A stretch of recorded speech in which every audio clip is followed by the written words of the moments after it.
Our conversation this morning is Futures Frontline, the world emerging in Ukraine. I might add, the world emerging in Ukraine, Greenland, and conversations in Davos.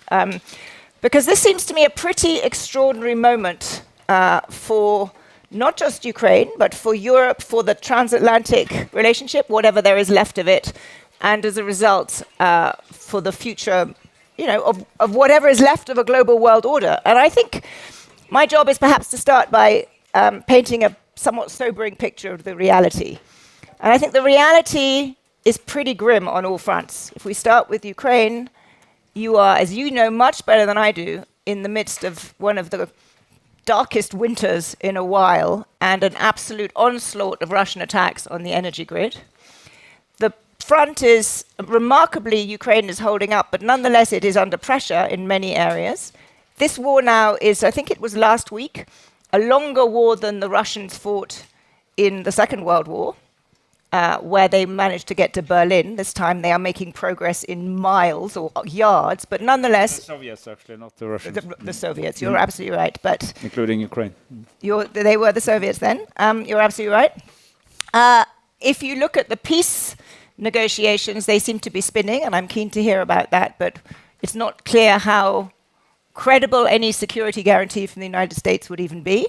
And now we have added to that the whole question of President Trump's desire to take Greenland and the rift that that has caused in transatlantic relations and NATO, and I think a very serious question of what that means for Ukraine. So all of that I'd like to touch on with a pretty extraordinary panel, and I'm just going to go very briefly, but you know everybody. Espen Barth Eide, Minister of Foreign Affairs of the Kingdom of Norway, thank you for joining us. Elina Valtonen, Minister of Foreign Affairs of Finland, thank you for joining us. Thank you. Yehor Cherniev, Member of Parliament of Ukraine, thank you. Nataliya Gumenyuk, you all know, CEO of Public Interest Journalism Lab. And Walter Russell Mead, who, if you don't read him in the Wall Street Journal, you absolutely should. Thank you for joining us. So let's start. Let's have first part of the conversation on the peace deal, what is going on, and then let's move to the broader geopolitical context. And maybe we'll start with you, Yehor. Do you think there will be, can you sort of explain where you see the status of the negotiations? Do you actually expect any agreement? Well, I have to start that I replace Minister Subiga just for this panel because we I was quietly. because we have had a lot of changes in our government for the last weeks. I woke up today, and as probably every Ukrainian read the news from Kiev, what was happened during the last night and the previous nights, and actually this is the genocide war against Ukrainians, because they are trying to destroy not only electricity grids, but critical infrastructure, and to left us without heating, without water supply. You know, after the last attack, about 6,000 residential buildings in Kiev without heating and water supply.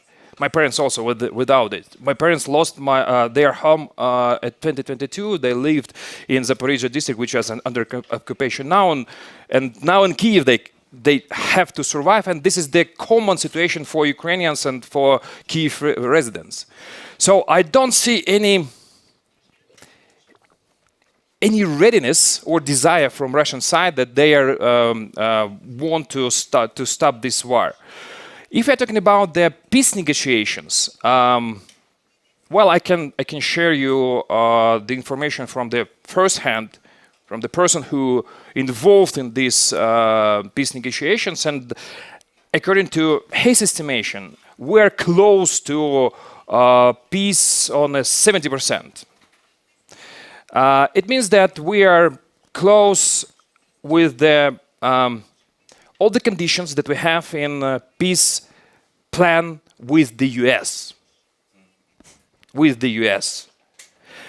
And the US said that these conditions are close to the position of Russia, and so we can find something in the middle. The main thing is the territories. Yeah, we are not ready to betray our people and betray and just refuse our territory in Donbas. And we discuss some formats that can be agreed by both sides, like a free zone, something like this. But we are not ready just to give up Russians and to left these territories with our soldiers. I can say that we have some time frames for this, but the expectations that till the end of February probably we will see some results or final version of this peace plan. But again, it depends not on us and Ukrainian position only, but on the position of Russian. That's right. And last week, actually, President Trump said in an interview with Reuters that he believes Putin is ready to make a deal, but that President Zelensky is, quote, having a hard time getting there. Let's start, Nataliya. And I'm going to ask the foreign ministers about that too. But Nataliya, do you think President Zelensky is having a hard time getting there? Or do you think, and do you believe that President Putin is ready to make a deal? So a year ago, when we were speaking exactly at this place, I think I said that the no deal is better than a bad deal, and it raised some eyebrows. We understand that it's better to have no deal than a bad deal. But of course, it was not a year in vain. I think partially Putin lost in one thing.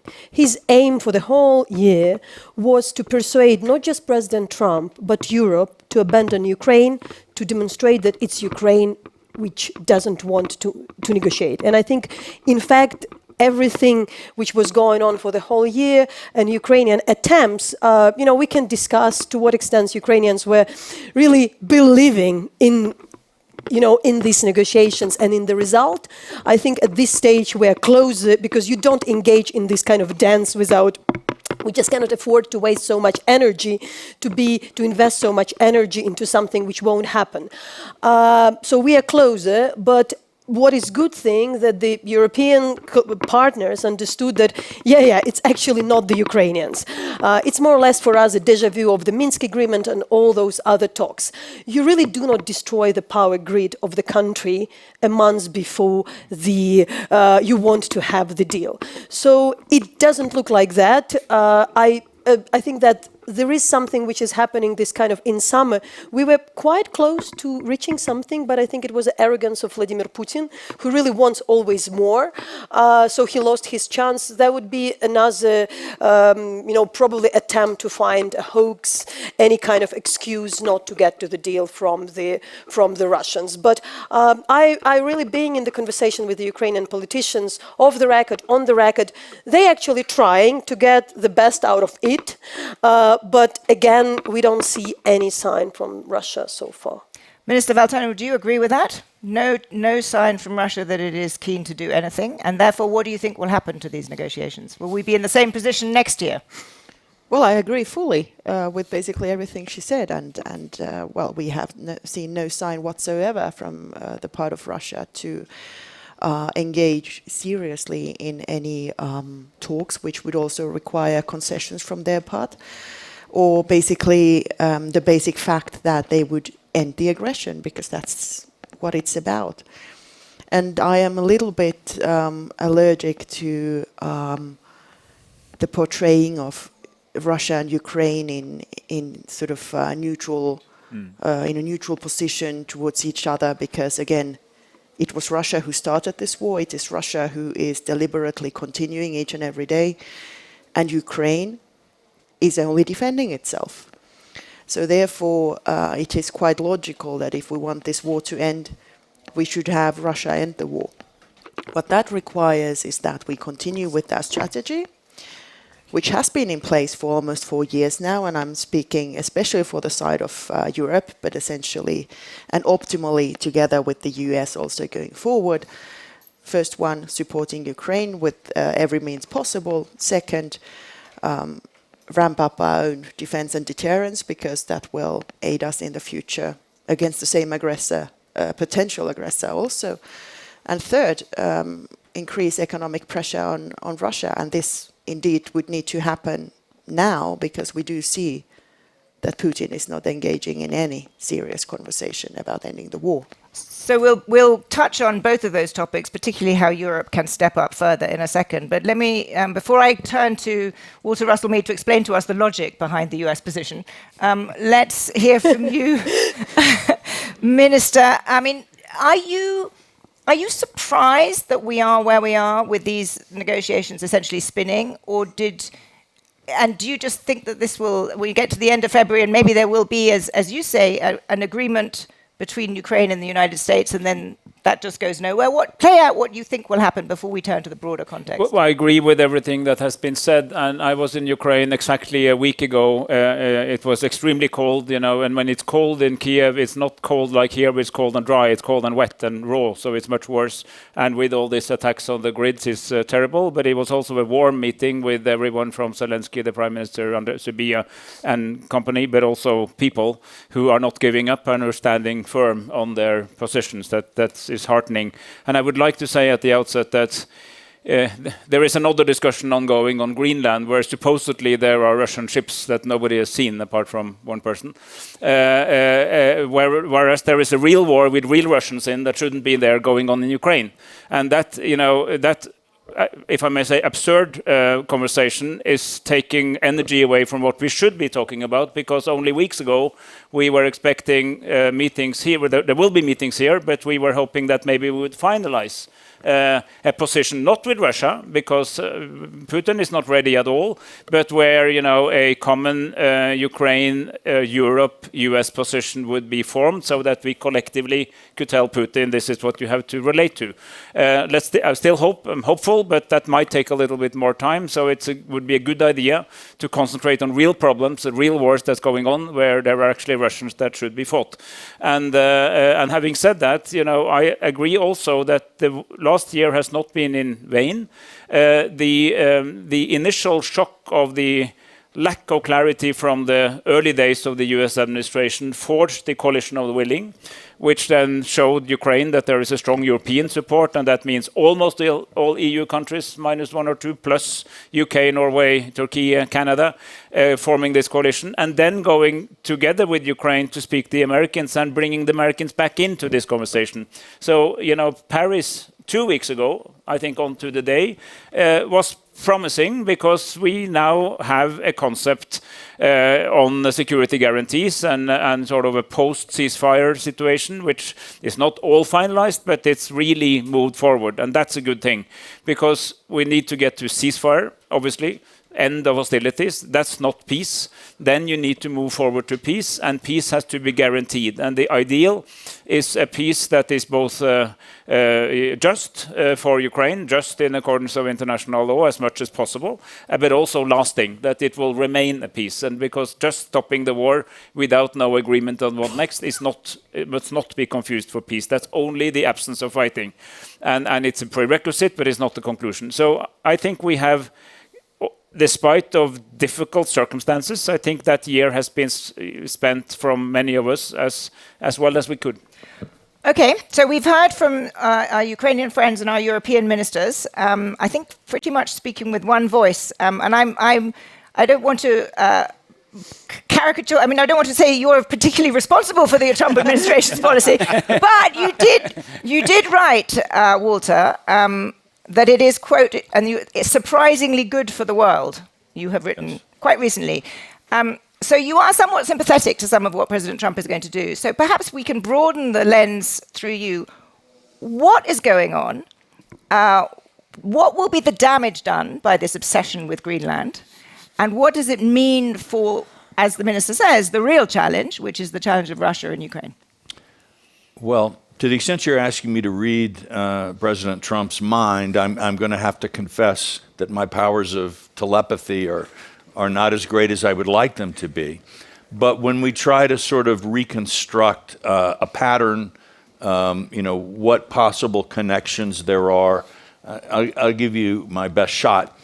I should say that George Soros once said to me that in his investing, he based his investment decisions on what he thought would happen. In his philanthropy, he based it on what he hoped would happen. And so my philanthropy does not compare. but I try with my analysis to be as objective and not to take my personal wishes into account. I think the president believes that American interests and European interests are not quite the same here. That Russia, even a Russian conquest of Ukraine, is not an existential threat to the United States in quite the way people closer to Russia would feel that it was. And on top of that, he believes that for decades, Europe has been free riding on the American defense guarantees. He is determined to end that, I think, for all kinds of reasons, some perhaps good, some perhaps not so good, and does not want to enable Europe to use the defense of Ukraine as the mechanism through which it forces the United States to continue its defense of Europe, allowing Europe to continue to free ride, and all the pledges about 5% spending will go exactly where most of the pledges of 2% spending went, which is into Never Never Land. It's interesting, I am unable to tell you exactly how serious he is about Greenland. But I think he often, if you read The Art of a Deal and you observe him, he often opens he believes in opening a lot of different negotiations at the same time, not necessarily committed to any one of them, but opportunistically to follow through where he seems to be making some progress, and then just to sort of walk away from things that aren't. And this is sort of how he did real estate business in New York, and he has brought that to the international stage. I think there might be an aspect of him that's saying, if Europe really wants the United States to step in here, why do they think that Greenland is too high a price to pay for Ukraine? This may be in his thinking what he is asking. Now, there are all kinds of reasons why, from a European perspective, that's not an easy question to think about or answer. And I myself do not have a 51-star flag ready to wave on the day that Greenland joins the Union. But in part, he is doing this to test European seriousness and commitment to Ukraine. You need, he believes, the United States in order to have an effective Ukraine policy. Well, what are you willing to pay? And I think the answer, this is an answer that Europe has to give, and it doesn't have to answer in necessarily the same coin, but the president, in a quite different mind space from almost all European leaders, does not actually believe in these ideals of Western solidarity, that international cooperation is in and of itself valuable. I disagree with him on this, but he does not believe that a united Western alliance is a high value for him. He wants concrete values that would, some concrete return that would express the European sense of the value. I think that is one of the clearest explanations of what President Trump is thinking that I've heard in a long time. And two key elements of that. One, he does not regard a conquest, you used the word, a Russian conquest of Ukraine as being as central to an existential threat to the United States. And secondly, he thinks that the Europeans are free riding on the United States, and that from NATO to everything else, it's essentially been a free riding system. If you are right about those two, and I think you make a very compelling case, ministers, doesn't that mean that the fundamental strategy of the Europeans to build security guarantees that require America, to build a coalition that includes America, is just fundamentally misguided? Well, yeah. Can offer the allies with Ukraine if you. I mean, that is a stark. If that's what he's thinking, this whole notion that the Europeans are trying to, Mark Rutte, etc., be nice to him, keep him on board, it's fundamentally for the birds, isn't it? I would claim two things. Well, first of all, now it's about time for the Americans themselves to decide whether they are on this side of the history or no. Because clearly President Trump has been democratically elected. But I'm not sure whether the entire population of the country agrees with this negotiating tactic, if it's that, or whether it's a proper strategy to go after. Like we saw also in the national security strategy that certainly the winds are changing somewhat. So what comes to Greenland, this certainly is a question to the Americans rather than for everybody else, because let's face it, we don't want to have a war within the alliance. We don't even want to have confrontation within the alliance. You can call the Europeans weak, but I'm happy that it's exactly this way. Now, still having said this, Finland fully supports, of course, territorial integrity and the sovereignty of the Kingdom of Denmark, also over Greenland, well established in international agreements, also with the United States. And at the same time, I guess Espen would agree, as another Arctic country, we have been preparing to defend the Arctic for years and decades. In Finland, we are training US soldiers for Arctic conditions. And certainly there's nothing happening in Greenland which we couldn't take care of together as an alliance. And to my understanding, Denmark and the Greenlandic people have also been very welcoming to everything. So when Finland and Norway and the other Nordics and North Europeans are among the most staunch supporters of Ukraine in money, weapons, civilian money, political support, it is for two reasons, and you should understand both of them. Number one, solidarity with the brave fighting Ukrainian people, so it's solidarity. But the second reason is that we stand up for the principle that a great power cannot take or acquire or invade another country. This is the core fundament of international law. It is the number one rule. States must respect each other's sovereignty. Russia didn't, so we go with Ukraine for principle reasons.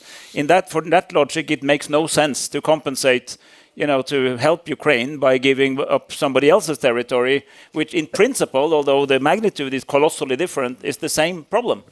We don't want any great power to acquire against their will another country's territory. So, it will not fly with us. But then to your more specific question, just north of where Elina and I live, so in the Kola Peninsula, is the largest conglomeration of nuclear weapons in the world and the second strike capability of Russia against not Finland and me necessarily, but against the US is there.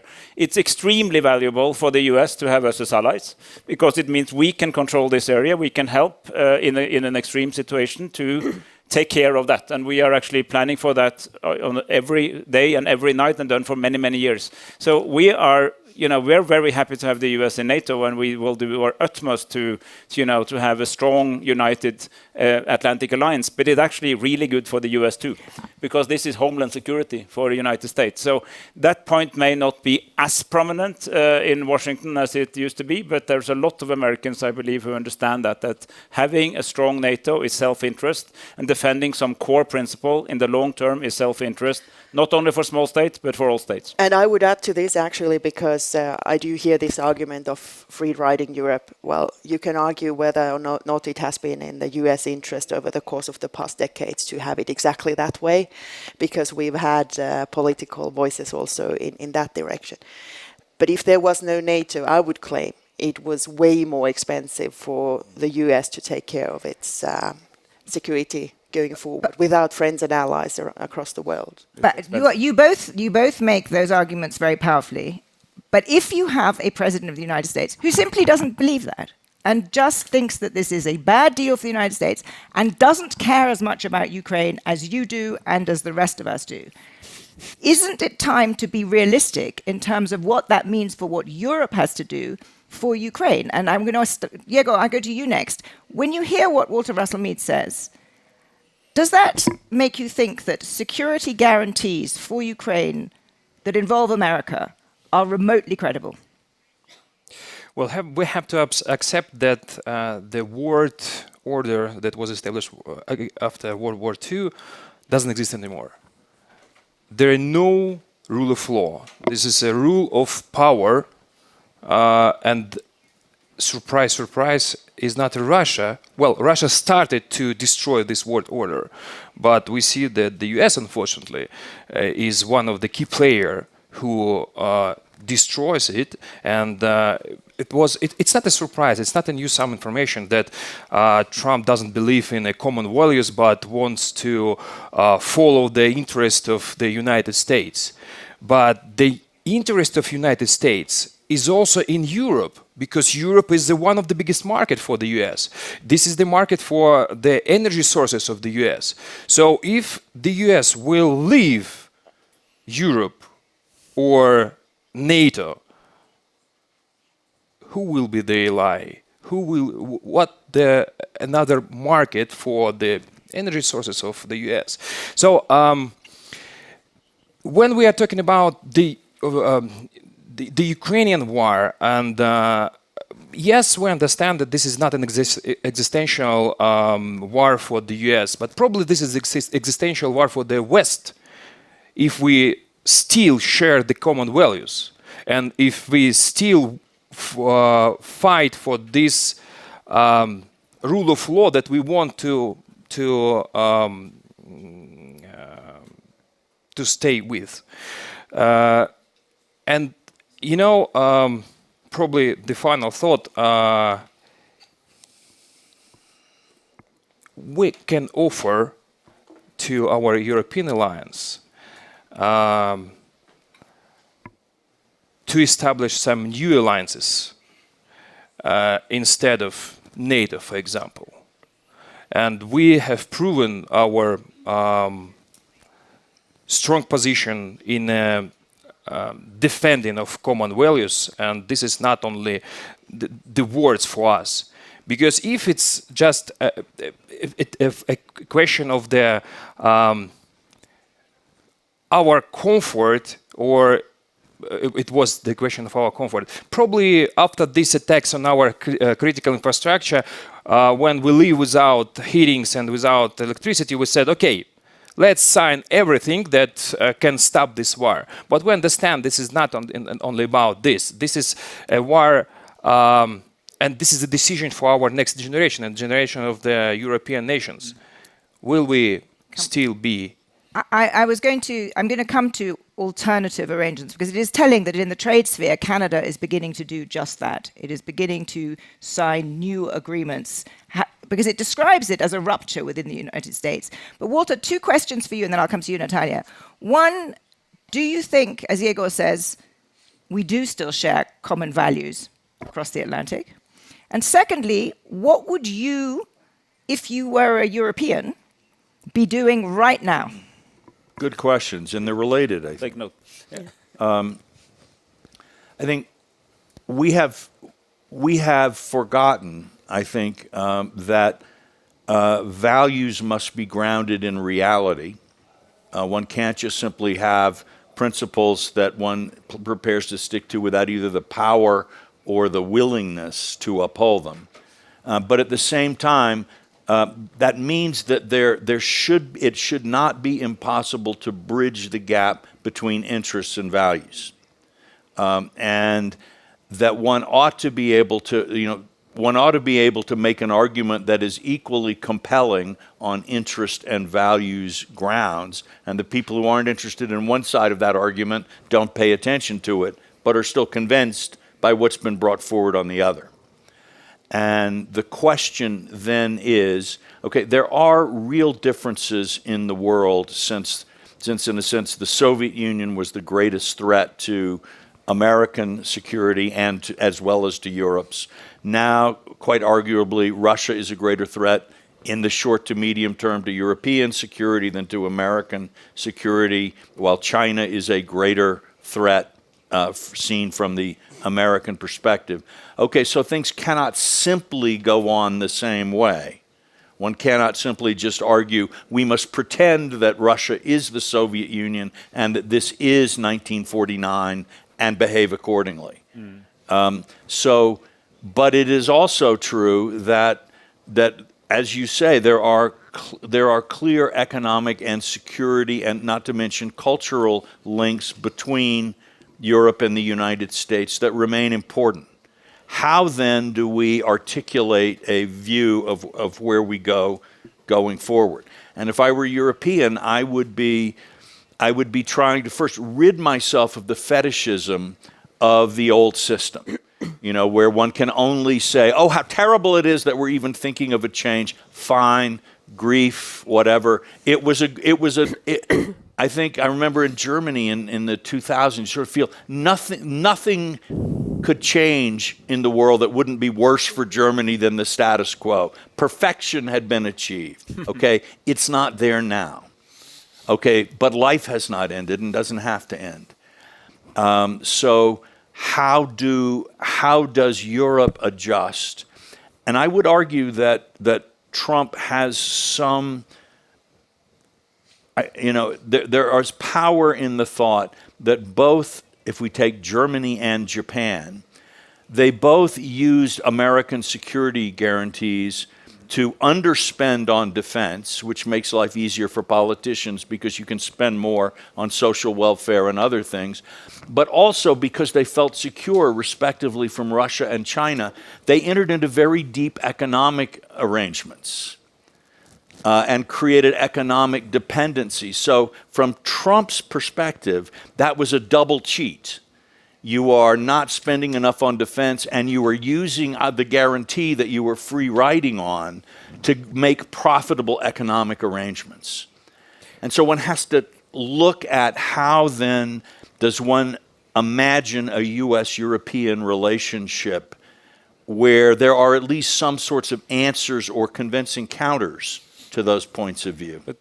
But there is, if I may, Yeah. because I agree, and I mean, let's give Trump. It's correct that he has said, as many presidents before, but in more stronger terms, that Europe needs to spend more defense. That's correct, and we are doing that. And that's not only. But only when he did it in the stronger terms. Biden, you blew off. Obama, you blew off. Actually, Trump's first round, he said the same, and the military spending of Europeans actually doubled until he came back, and now it's doubling again. Yes. So yes, so that's correct.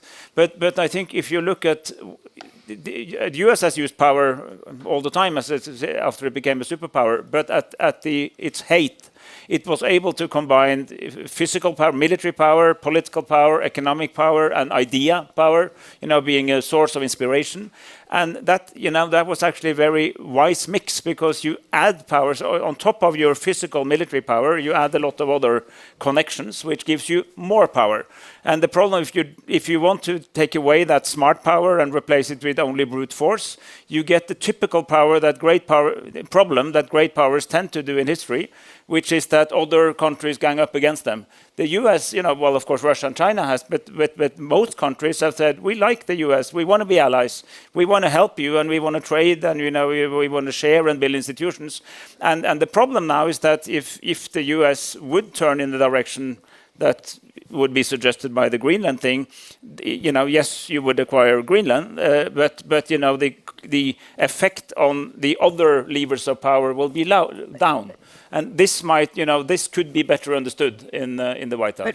But Minister, and in fact, both of the ministers, let me build on what Walter said, because you're right. You can make the case that in the long run this will be worse for the US, but the president does not believe it and is using clear power. And I think there is a very real contempt for the weakness of the Europeans. You see it in the national security strategy. It essentially says civilizational overrun. This is a part of the world that is weak, and indeed it's quite hostile to Europe. And my question is, when is Europe, and in what way, actually going to react, rather than just clutching pearls and saying how terrible, and if only they thought about it, they'd realize this was not in America's interest, but actually respond? And seems to me this week a pretty powerful test case, Greenland. Yeah. What is Europe going to do? Right, it's working. Secretary Bessent, and I'm paraphrasing, but he said two things in the last 48 hours. I read one. He said, "Oh, I'm sure the Europeans will react as they always do by setting up a working group." It was absolute contempt. And secondly, he said the Europeans will cave on Greenland because they need us in Ukraine. And so there is a view in the White House that Europe is weak. It will huff and puff and say, oh, international order, how terrible, but it actually won't do anything. What are you going to do to stand up to this? Let me just quickly add that from Trump's perspective, again, he looks at the polls in Britain, in France, in Germany, where at times the AfD is the largest party. And while these parties are not only not necessarily pro-American, they're in many ways anti-American, what he sees is that underlines the weakness of the European establishment. Absolutely. So that as they are invading and so on, their own populations are moving against them. So his sense of what can the European leaders do is not only their international weakness, but their domestic political fragility. So as a result, I think he thinks he can get away with this and will succeed. Well, he thinks he can get away with something. I'm not sure that it is sovereignty over Greenland is where he thinks he's going to go, but he thinks he can keep pushing. Absolutely. So let's turn to our European ministers, because this is the here and now. And please don't tell me that the values-based order is important. We know it is. What does Europe need to do right now? Well, I guess we've seen that also the biggest boss has a boss, and that's certainly, if not the stock market, then it's the bond market. We will see a massive destruction of wealth also for the Americans, and I would say especially for the Americans, if this came to a trade war. And certainly from the European perspective, and we are vulnerable to that to an equal extent, of course, we would like to avoid it. But should Europe retaliate? Let me just be. We are ready to retaliate if it needs to be. But should you impose the anti-coercion clause? There is a tool that the European Union has. Should it say we are going to impose the anti-coercion? We are looking at different tools. So certainly there will be a reaction of some sort. But then again, more philosophically, I wouldn't say it's a weakness, even though perhaps President Trump tries to exploit it at the moment, that the political system in Europe is as diverse as it is, because if we talk about democracies, and certainly only the European Union has 27 members, but that is not Europe alone, right? It is a feature and not a fault that we have different perspectives within our societies, and our governments do change. But it would be mistaken to think that if there's opposition from so-called populist parties across European countries. In Finland, we actually have our populist party in government. Yes. And they are not anti-Ukraine, on the very contrary, actually. So basically that would mean that we are weak inherently, I would say, especially in the longer term. The more open your societies are, the better your democratic system works, the more robust actually your system is. But certainly in the short term, there might be some pain. It doesn't sound as though you sense an urgency to stand up and say, you cannot do this, and we are going to retaliate, and we are going to stop you doing it. Well, let me repeat. It's very diplomatic, your language. Well, I think it's not a weakness. I think the European way of handling issues with friends and allies, which we do still think that the US is, that it should happen on a friendly basis if only possible. But as said, we are ready to retaliate. We are looking at different tools.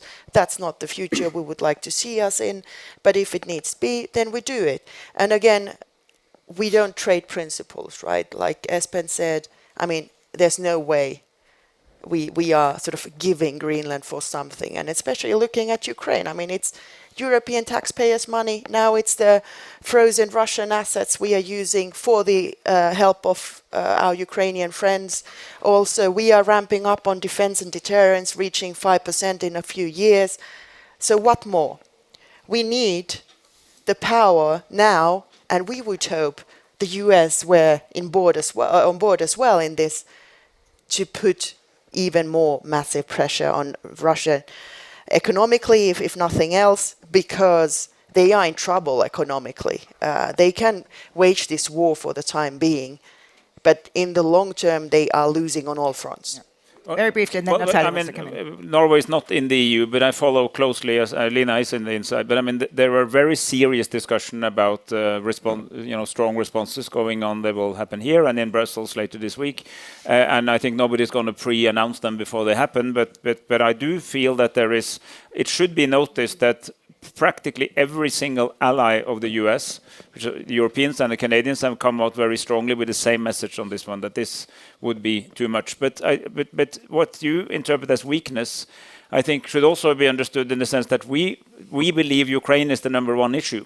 And we very much want to keep the Americans in on Ukraine, because this is a real war with a real conflict with real dramatic consequences if it comes wrong. After all, the Americans have not invaded Greenland. There's been talk about it, but I mean, it hasn't happened. But the Ukraine war happens, and you can see what happens even in the meeting on Ukraine. We end up speaking about Greenland, so we allow President Trump to set the agenda for every single panel. But my focus is that we need to stick, and there's no weakness from the Europeans. We're spending a colossal amount of money. I mean, Norway, for instance, this year spent $8 billion yearly on support for Ukraine. That's quite a lot of money that could be used on welfare issues, and that's hard power. Most of that is weapons and armory, ammunition, and long-range missiles and stuff that that Ukrainians can use to beat up Russians. I mean, that's not weakness. That's because we really believe in it. But we focus on that, and we want to have an outcome in Ukraine that is backed by the US.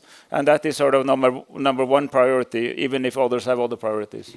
Nataliya, you've been listening to this very patiently. Take us, do you sense, how does it make you feel both about American security guarantees and indeed about Europe? And I also will try to rephrase the question. So it's very hard to shock a Ukrainian. We're shocked every night, but these days I am, mainly because I'm living in the déjà vu. I was covering the annexation of Crimea. And it's not just about a strange and old justification which make no sense, trying to guess and explain the logic of the person explaining those justification instead of acting, and also this kind of a denial and waiting till it's a bit too late. But I really, in this regard, want to also say that maybe President Trump doesn't believe in the European solidarity. The discussions are in Ukraine now. And of course, I'm not a politician, that's why I'm allowed to say, what will Ukraine to do to support its ally Denmark? In case Greenland something is happening to Greenland. We see the Nordic colleagues here, but this is a serious thought. On the level of the humans, on the level of the people, we're really thinking Ukraine was supported. Therefore, there is something we are owing, and it's a very serious and practical discussion.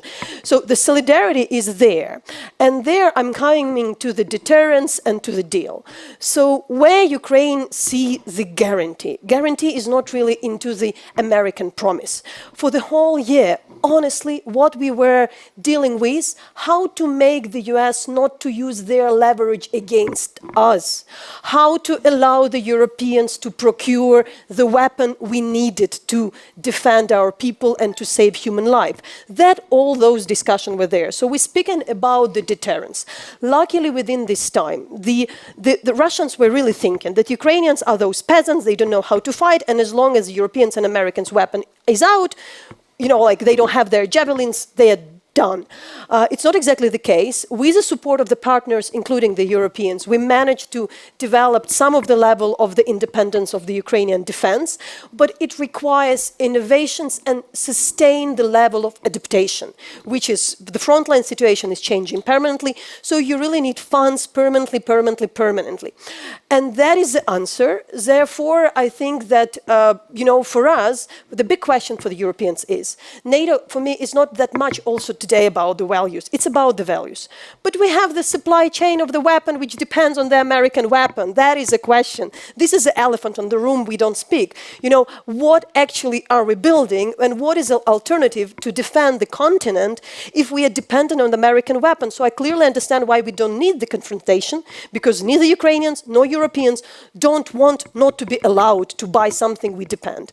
But in this regard, of course, the funds in Norway, you have quite some also from like we know that some of the it's great that some of the Nordic countries, including Norway, managed to earn quite a lot through the oil and the gas deals because of the sanctions against Russia. So actually, some countries, in a good way, profited from like from the Russian war. I mean, in this regard. So probably the big question is, how do we, in the least confrontational way, build an alliance that we are capable to defend ourselves in any possible way, being less dependent on the American technology, being in the moment, in the spot where in one day something can be, stopped. And for me, this is the question which should be probably discussed. But of course, on the diplomatic level, of course, we don't want to confront and be confrontational. So that's absolutely right. How you build a European defense capability that is less reliant on the US. But even in the best circumstances, that is a multi-year process. One very specific question for you and for Yehor, because one argument I hear constantly is that not only does Europe want to keep America on side in Ukraine, it would be catastrophic for Ukraine if America were not. If President Trump cut off the intelligence or if he prevented the sale of weaponry to the Europeans for Ukraine. How big is that vulnerability? That's the whole year we've been doing. The whole part of those negotiations is not that happen, more or less suddenly. March 3rd, the day when for a couple of hours some of the intel was delayed and some was support not coming, was the kind of not a warning. It was the day when those thoughts are there.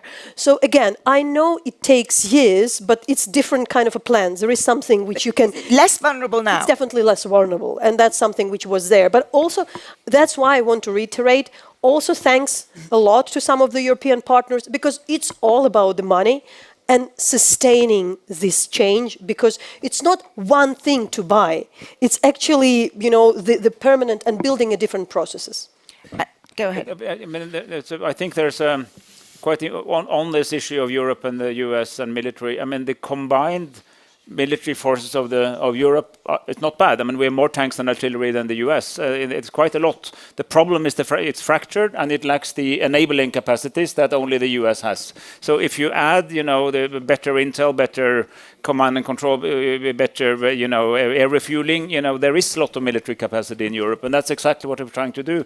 Within NATO, strengthen the European pillar so that Europe is able to do military operations at a higher level before the US has to be involved and involved at the same scale, which is exactly what the US has wanted for many years.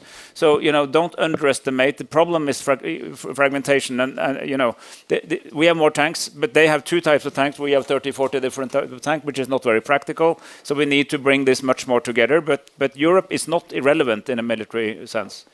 It's not irrelevant, but it is enormously reliant within NATO on the United States. Yehor. The problem is that tanks doesn't play a key role right now on the battlefield. And for example, Ukraine, what we're trying to do, we're trying to replace those weapons that we couldn't get from our partners by ourselves. The artillery shells by drones, FPV drones.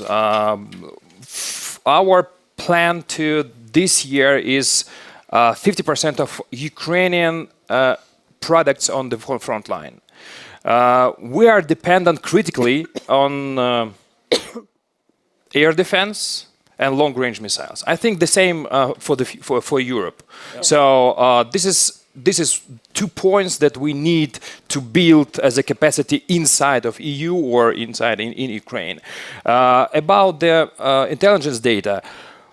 Thanks to our partners and to our capacity, we're trying to replace those data by ourselves, our capabilities, let's say this one. But of course, we need still this data. And again, from our sources, we understand, we have an information that even if the US will leave this negotiation, they will continue to provide us with this intelligence data and with the Pearl program, which will sell, not donate, but sell the weapon to Ukraine. But just to be very clear, that is what they're saying now. But if this whole Greenland thing really blows up, and President Trump, in a fit of pique, which is perfectly possible, says no intelligence data and no sales to Europe, what will that mean on the battlefront for Ukraine? Would it be catastrophic? Would it make it harder? Would it be how bad would it be? I think it will be catastrophic for civilian cities, for our critical infrastructure, because we don't have enough air defense missiles. This is the priority number one.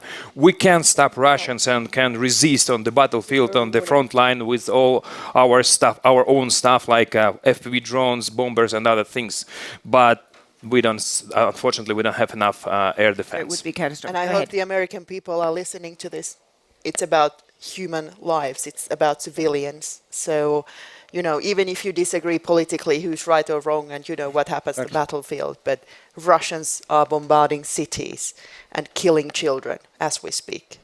And that would be a message that needs to resate with the American Well, I would public. certainly hope so.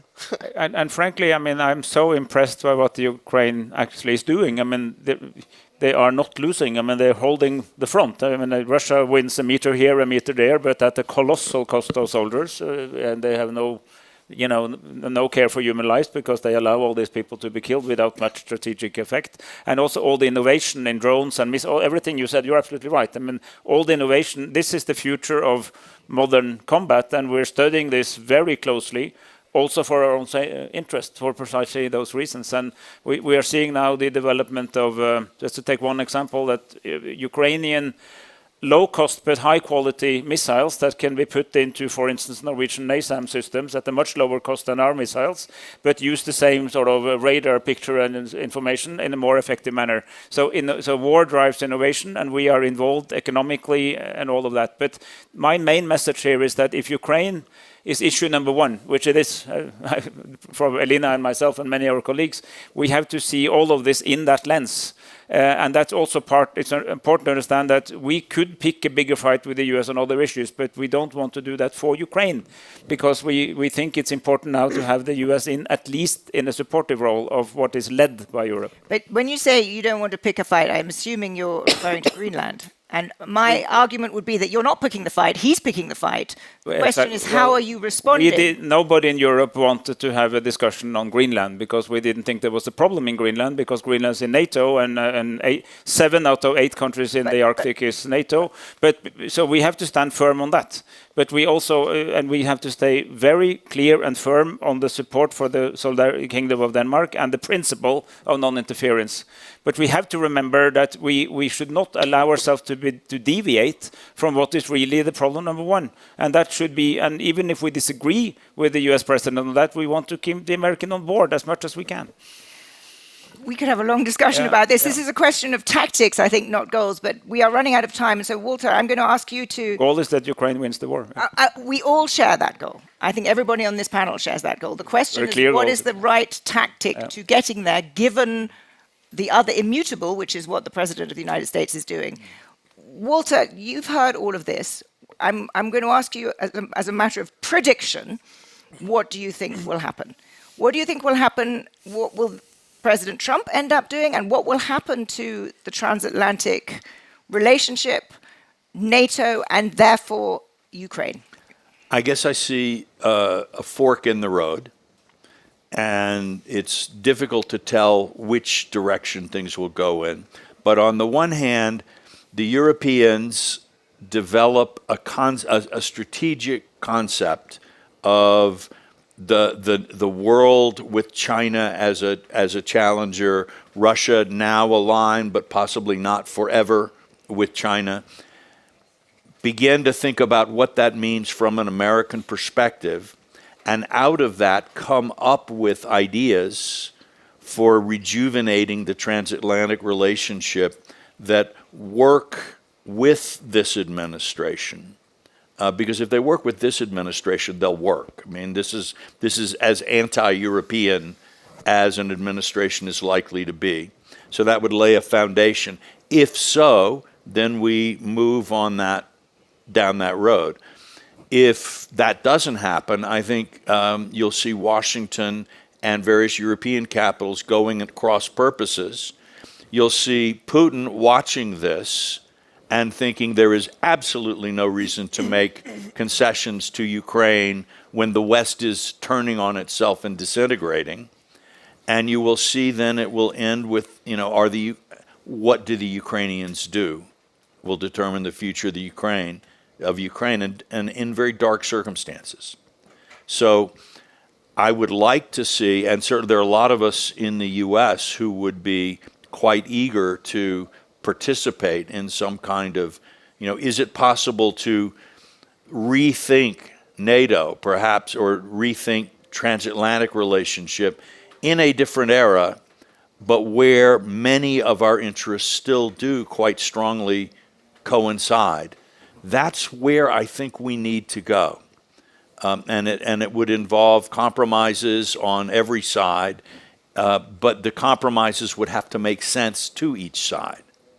So which way we'll go, I honestly don't know, because we run up on the one hand against President Trump and his set of, not only of his personal predilections, but his political situation. We should not forget that President Trump faces a kind of insurgency on the right in the MAGA world. People, the sort of Tucker Carlson phenomenon and so on and so forth, where people would like to pull MAGA away from Trump either for now or for the succession. And so he is constantly trying to balance. And a lot of his foreign policy actually needs to be interpreted as domestic policy. And this, I think, is an important element that might help Europeans see what his needs are in a bargaining situation. But I don't know which way we're going to go. I hope and I pray, and I will do what I can to help, to see that we pick the fork that keeps us together. That is a very sobering note on which to end. And I'm sure no one was expecting a few months ago that a conversation on Future's Frontline would devote so much time to Greenland and not to Ukraine. But I think it did so for the very important reason that, as Walter laid out, that is an incredibly important part of the logic of the United States right now.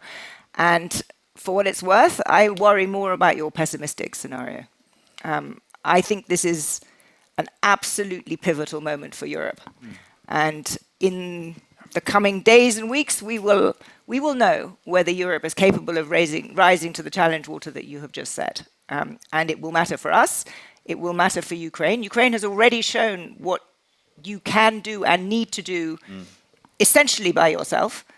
But will Europe realize what it needs to do? I think it's a genuine question. Thank you all very much. Thank you.